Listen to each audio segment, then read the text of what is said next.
As veterinary clinics rush to fill online orders and ramp up telemedicine, don't forget to answer the phone. Over 30% of your clients may be depending on it. Let's go off-label. Welcome back to Off-Label Veterinary News, your source for commentary on animals, medicine, and practice life. Between 2008 and 2018, the baby boomer generation entered their 60s and went from about 27% of all pet parents to over 32%. Over the past couple of years, millennial pet parents, those born between 1981 and 1986, did manage to surge past boomers to become now the dominant demographic in U.S. pet ownership. My generation, Gen X, was once again overshadowed by these massive masses of babies born during particularly fertile times. These baby boomer children are delaying having their own gigantic generation by ushering in an era of unprecedented pet population growth.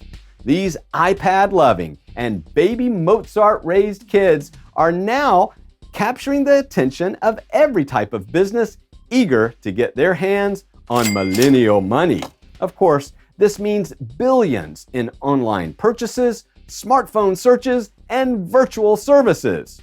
With the recent COVID-19 pandemic, the urgency to implement veterinary telemedicine and home deliveries has largely controlled how veterinary clinics and corporations have responded, catering to these tech-savvy young pet parents. But what about the 30% of older pet parents? Boomers account for nearly 40% of all pet spending in the U.S., totaling over $34 billion. 45% of 70 to 74-year-old Americans have a pet, and pet ownership increased 8% in those 55 and older in the period 2008 to 2018.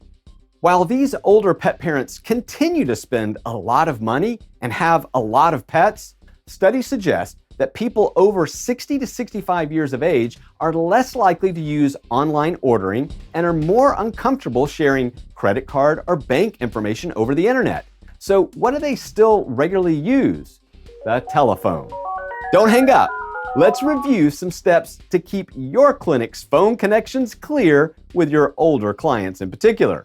The first thing you need to do is make sure you're not missing out on the up to 30% of clients who want you to answer your phone promptly. Answering within 3 rings is still considered a minimum courtesy by most older U.S. adults. By the 4th ring, many are hanging up and you've lost the chance to connect, book, or even sell something. During these uncertain times, don't risk losing an in-person or online sale because a client thinks you're closed. Cross-train your team to answer the phone, especially if you find yourself short-staffed during these times or just incredibly busy. If you simply can't answer the phone, make sure your message acknowledges that you're open, and due to COVID-19 disruptions, you'll call them back. Be specific about when the client can expect a phone call. Have a system in place to make sure that you respond to all messages in a timely fashion.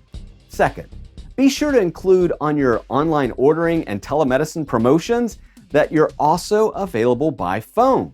Many older pet parents don't have the latest smartphones or experience browsing online stores for prescription pet meds. That's why there's still a very successful online veterinary pharmacy named 1-800-something or another that brought in over $280 million last year. Millions of pet parents are simply more comfortable speaking with another human being instead of interacting with an AI chatbot.